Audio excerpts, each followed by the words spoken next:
हरे कृष्णा। नमो विष्णुपादाय कृष्णपृष्ठाय भूतले श्रीमते लोकनाथ स्वामी इति नामिने। नमो विष्णुपादाय कृष्णपृष्ठाय भूतले श्रीमते भक्तिवेदांत स्वामी इति नामिने। नमस्ते सारस्वते देवे गौरवाणी प्रचारिणे निर्विशेषा शून्यवादी पाश्चात्य देश तारिणे। वाञ्छाकल्पतरुभ्यश्च कृपा सिन्धुभ्य च पतितानां पावनेभ्यो वैष्णवेभ्यो नमो नमः। जय श्री कृष्ण चैतन्य प्रभु नित्यानंद श्री अद्वैत गदाधर श्रीवासादि गौर भक्त वृंद।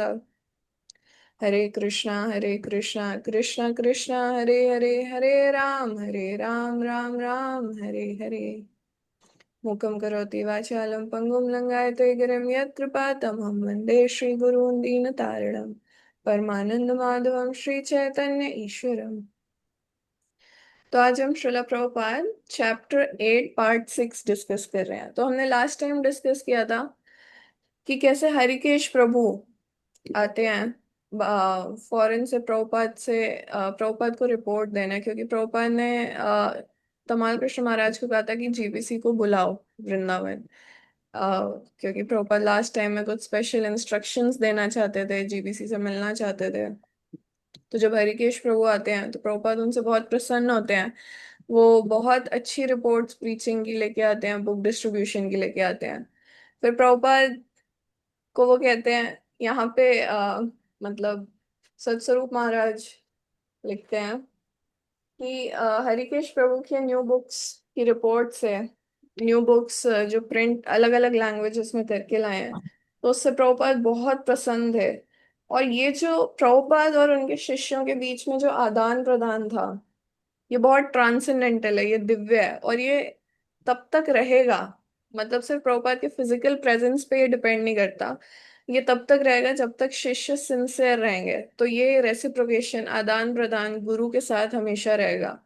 तो हरिकेश प्रभु कहते हैं कि अब आपको बस हरिकेश प्रभु कहते हैं कि प्रभुपाद अब आपको बस जल्दी से जल्दी स्वस्थ होना है और हेल्दी होना है।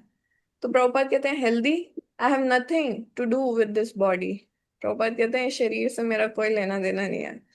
तो प्रभुपाद बहुत ज्यादा ऐसा भाव प्रकट कर रहे थे कि अब वो संसार से जाना चाहते हैं। तो तमाल कृष्ण महाराज कई बार बोल रहे थे कि प्रभुपाद कुछ पानी भी नहीं पी रहे हैं, बहुत कम। तो प्रभुपाद कह रहे थे उनकी इच्छा नहीं है, उनका इंक्लिनेशन नहीं है। तो ये जो मूड प्रभुपाद अपना एंड टाइम पे दिखा रहे थे, सतस्वरूप दास महाराज यहाँ लिखते हैं कि डिवोटीज इसको डाइजेस्ट नहीं कर पा रहे थे, उनके लिए बहुत डिफिकल्ट हो रहा था। तो इस सिचुएशन में हर कोई बहुत फिलोसॉफिकल हो रहा था। तो यहाँ पे रूपानुगा प्रभु बताते हैं कि प्रभुपाद बिल्कुल ऐसे थे जैसे कोई फॉरेन कंट्री में जाता है, अपना काम करके वापस अपने घर आ जाता है। तो अब प्रभुपाद का मतलब इस संसार से जाने का जो ये जो लीला है एक तरह से, तो ये बिल्कुल ऐसे ही है कि प्रभुपाद अ, भगवान के धाम से आए फॉरेन कंट्री में, और अब अपना कार्य समाप्त करके अब वो वापस अपने घर जा रहे हैं।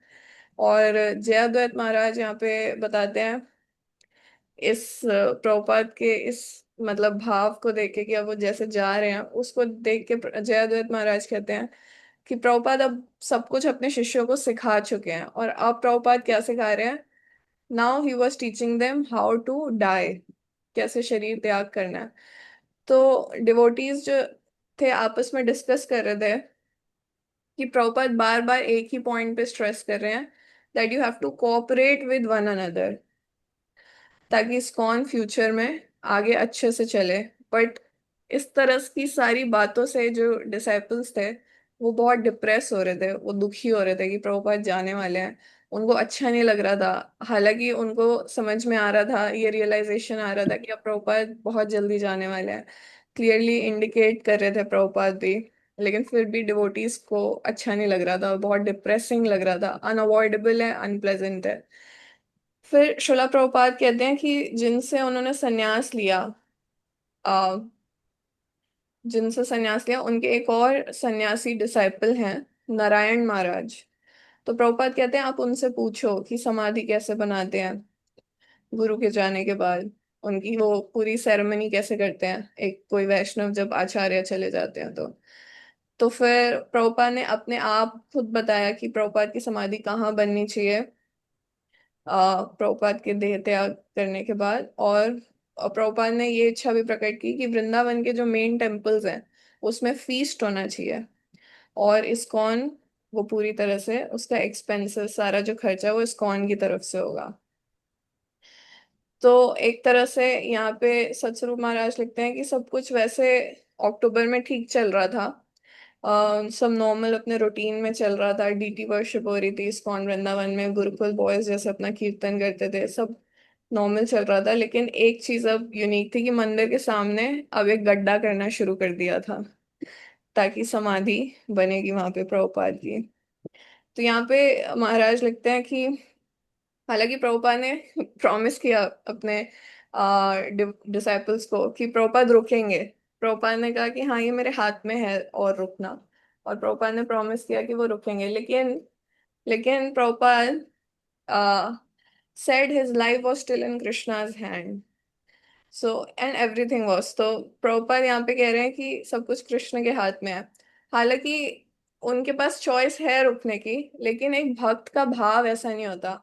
उनका फ्री चॉइस जो है, इसका मतलब ये नहीं कि बिल्कुल वो इंडिपेंडेंट हो गए, बिल्कुल पूर्ण रूप से कृष्ण से इंडिपेंडेंट है चाहे कुछ भी करें, ऐसा वाला प्योर डिवोटी का भाव नहीं होता। प्योर डिवोटी का भाव है कि वो कर सकता है चेंज, लेकिन वो सरेंडर करता है कृष्ण की इच्छा को कि कृष्ण क्या चाहते हैं।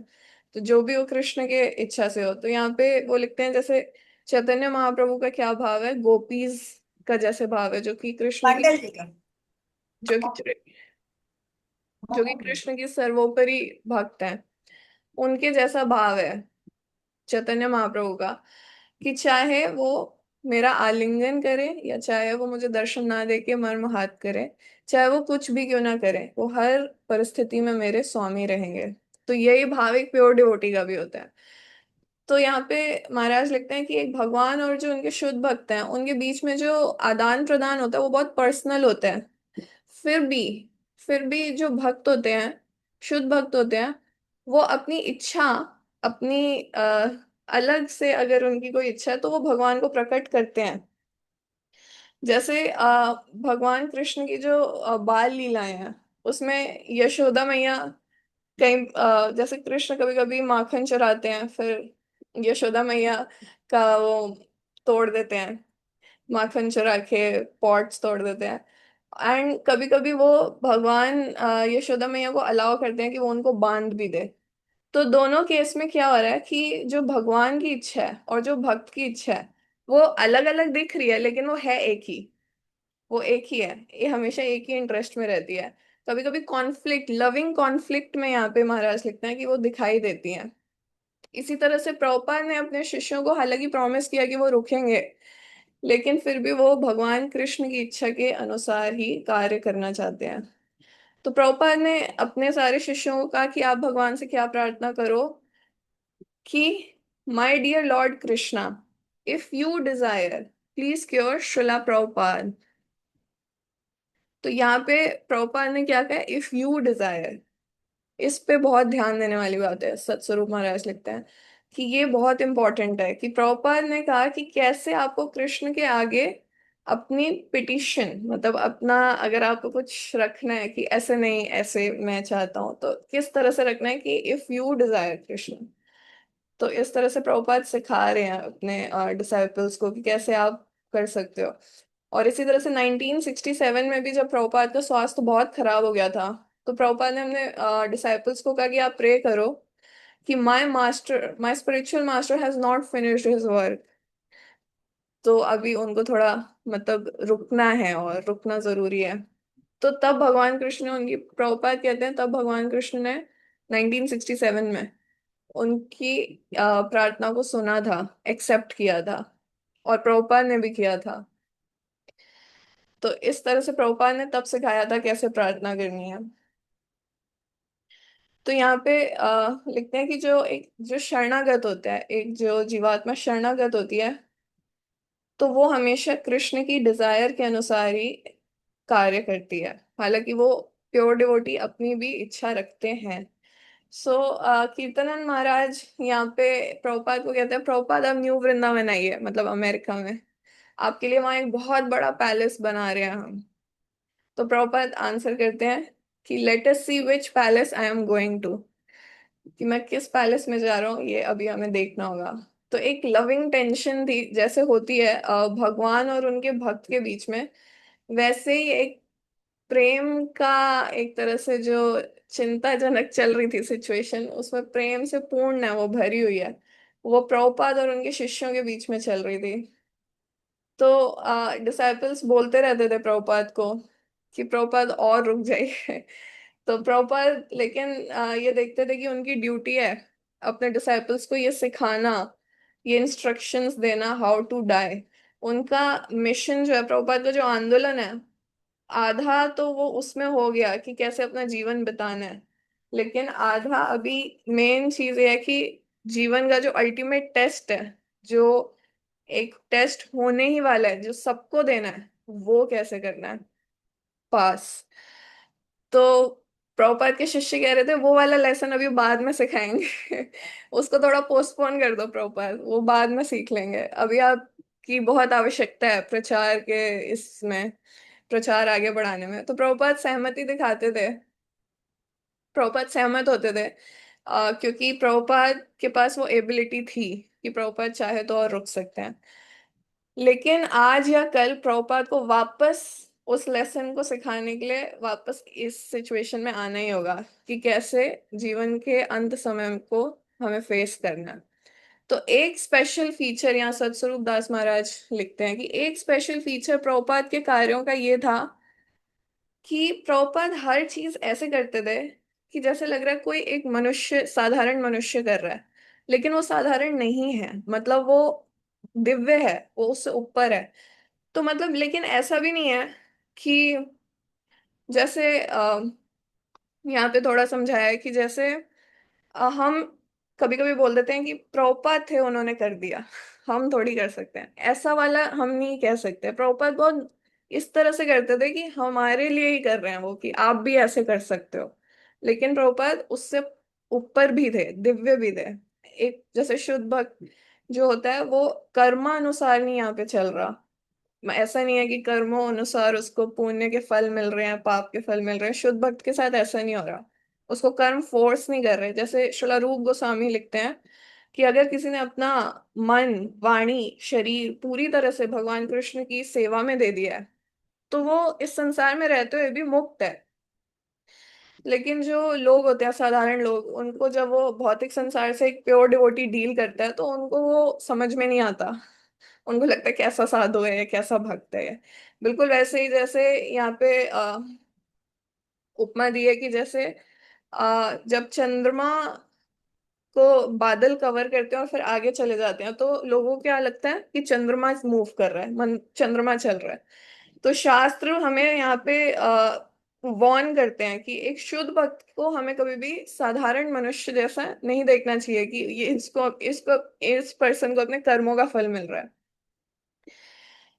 तो यहाँ पे बताते हैं कि प्रभुपाद हालांकि इस संसार से अभी बिल्कुल वो हैं, दिव्य हैं, परे हैं, ट्रांसेंडेंटल, लेकिन वो बद्ध जीवात्माओं को क्या सिखा रहे हैं कि कैसे आप कृष्ण का स्मरण करके और कृष्ण की सेवा करके अपने अंत समय में कृष्ण के धाम जा सकते हो। हर बद्ध जीवात्मा कैसे कृष्ण की सेवा और स्मरण करके हर बद्ध जीवात्मा कृष्ण के धाम जा सकता है।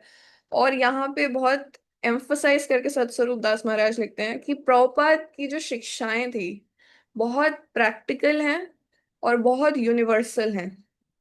ऐसे नहीं कि कोई फिलॉसफी बोल दी, अच्छी भी लगी, सुन भी ली, लेकिन करना क्या पता नहीं, ऐसा नहीं है। बहुत प्रैक्टिकल है, क्या करना है बहुत क्लियर है, और सबके लिए है, सबके लिए यूनिवर्सल। और ऐसे ही प्रभुपाद के पर्पट्स हैं, बिल्कुल full of self realised knowledge है और प्रैक्टिकल है।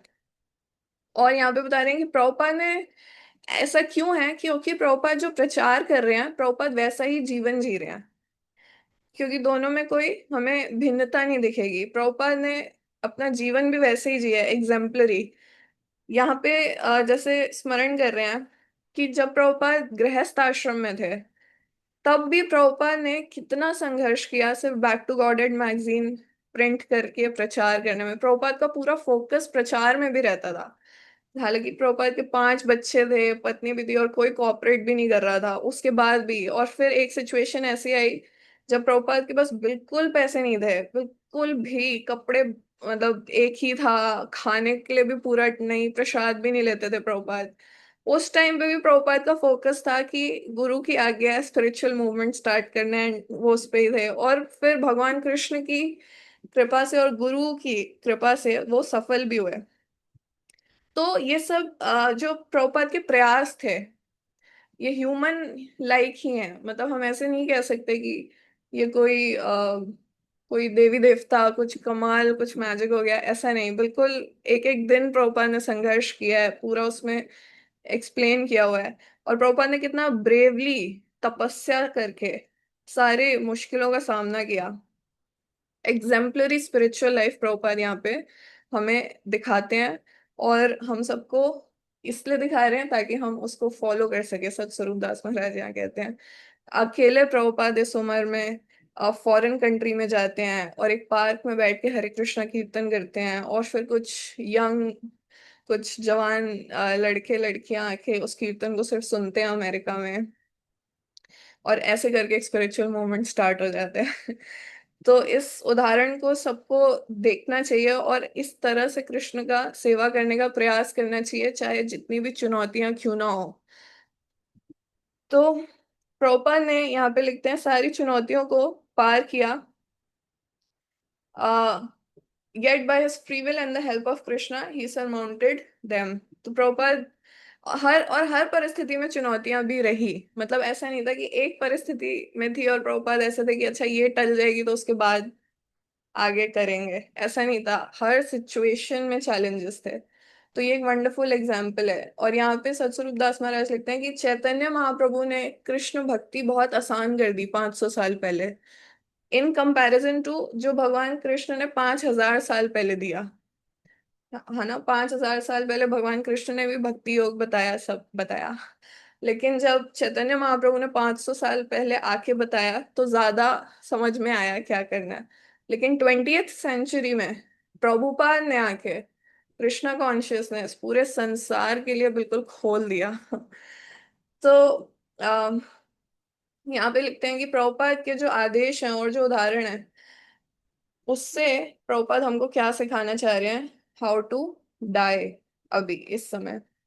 और प्रभुपाद ने कई बार ऐसे, प्रभुपाद का स्वास्थ्य कई बार बहुत खराब हुआ, लेकिन भगवान कृष्ण की कृपा से, इच्छा से, और उनके शिष्यों की प्रार्थनाओं से, और खुद उनकी भी अपनी इच्छा थी प्रभुपाद की कि अभी आंदोलन को आगे बढ़ाना है, तो वो पोस्टपोन होता गया। मतलब जितने भी हेल्थ इश्यूज आए या डेथ के सिग्नल्स आए। लेकिन अब जब 1977 में भगवान कृष्ण जो साइन दे रहे थे, तो अब प्रभुपाद को समझ में आने लगा कि अब it's time to end his mission in the material world, कि अब उनको इस भौतिक संसार से जाना है। और अपने फाइनल ड्यूटीज में सबसे इम्पोर्टेंट ड्यूटी थी प्रभुपाद को ये समझाना कि हाउ टू डाई। और वो ये बिल्कुल परफेक्टली दिखा रहे थे हर किसी को, जो कि सबसे मुश्किल है फेस करना और सबको फेस करना है, दैट इज डेथ। सो ये एक लविंग कॉन्फ्लिक्ट था प्रभुपाद और उनके शिष्यों के बीच में, क्योंकि प्रभुपाद को भी पता था कि अभी उनके डिसाइपल्स पूरी तरह से मैच्योर नहीं हुए हैं। और अभी जो मूवमेंट है बहुत अच्छे पोटेंसी में प्रीचिंग हो रही है, बहुत अच्छे ग्रेट पोटेंसी, और पूरे वर्ल्ड में एक अच्छी पोजीशन है इस्कॉन की। तो उसके बहुत शत्रु भी हैं। तो प्रभुपाद को हमेशा कंसर्न रहता था कि वो अपने डिवोटीज को प्रोटेक्ट करें, अपने आंदोलन को प्रोटेक्ट करें, और हर बद्ध जीव आत्मा को प्रोटेक्ट करें, इवन पशु भी, सिर्फ मनुष्य नहीं, पशु भी। तो जब उनके डिसाइपल्स आके प्रभुपाद को रिक्वेस्ट कर रहे थे, प्रभुपाद अभी मत जाओ, तो प्रभुपाद चाहते तो वो पोस्टपोन कर सकते हैं हाउ टू डाई। जो वो सिखाना चाहते हैं वो उसको पोस्टपोन कर सकते हैं। लेकिन यहाँ पे प्रश्न है कि ऐसा कब होगा जब वो कहेंगे हाँ प्रभुपाद आप जा सकते हो। या फिर ऐसा कब होगा जब अब कोई खतरा नहीं है इस्कॉन को, और अब माया नहीं, अब कुछ नहीं, टच नहीं करेगी, अब सब सही है। ये ऐसा कब होगा? जब डिवोटीज पूरी तरह से मैच्योर हो जाएंगे। ऐसा कभी नहीं होगा। तो in following his decision to stay, Srila Prabhupada turned himself to his disciples. तो प्रभुपाद ने अपने शिष्यों को पूरी तरह से अपने आप को समर्पित कर दिया कि आप मेरा ध्यान रखो जैसे आप रखना चाहते हो। तो यहाँ पे कुछ जो डिसाइपल्स थे प्रभुपाद के साथ उस समय, वो याद करते हैं कि इतना इंटीमेटली प्रभुपाद ने कभी डील नहीं किया। सॉरी, मैं स्लाइड आगे करना भूल गई। हम्म। तो प्रभुपाद इतना इंटीमेटली कभी डील नहीं किया। और 19 यहाँ पे कुछ डिसाइपल्स जो प्रभुपाद के साथ बिल्कुल स्टार्टिंग में थे 1966 में न्यूयॉर्क में, और अभी बिल्कुल एंड टाइम पे जब प्रभुपाद के साथ हैं, तो वो ये बताते हैं, जो दोनों टाइम पे साथ में थे वो बताते हैं कि प्रभुपाद तब भी इंटीमेटली डील करते थे न्यूयॉर्क में, क्योंकि तब ज्यादा लोग नहीं थे। लेकिन उसके कंपैरिजन में आज जब प्रभुपाद हमसे डील कर रहे हैं तो आज ज्यादा इंटीमेट है। और एक पॉइंट पे कीर्तनंद महाराज प्रभुपाद को कहते हैं आप जूस पी लो, और प्रभुपाद नहीं पी रहे होते हैं। तो कीर्तन महाराज कहते हैं कि मैं मदर यशोदा की तरह आपको फोर्स नहीं कर सकता कि आप ये करो, क्योंकि मुझे बार बार याद आता है कि आप मेरे गुरु हो। तो प्रभुपाद फिर कीर्तनंद महाराज की इच्छा को पूरा करते हैं कि जो वो चाह रहे हैं वो फिर प्रभुपाद करते हैं। और इसी तरह से भवानंद महाराज, तोमार कृष्ण महाराज, भक्ति चारू महाराज, उपेंद्र महाराज, और ऐसे बहुत सारे जो डिसाइपल्स थे प्रभुपाद की डाइट और को लेके, और प्रभुपाद का केयर पे बहुत ध्यान दे रहे थे। और वो याद कर रहे थे कि कैसे डिसाइपल्स को याद आ रहा था कि कैसे ईश्वर पुरी ने अपने गुरु माधवेंद्र पुरी की सेवा की एंड टाइम पे। और फिर उन्होंने इतना इंटीमेटली सेवा किया माधवेंद्र पुरी का, इतना मीनियल सर्विसेज की, कि उसके बाद माधवेंद्र पुरी की कृपा से ईश्वर पुरी जो थे उनको चैतन्य महाप्रभु के गुरु मिलने का सेवा मिला, गुरु बनने का सेवा मिला।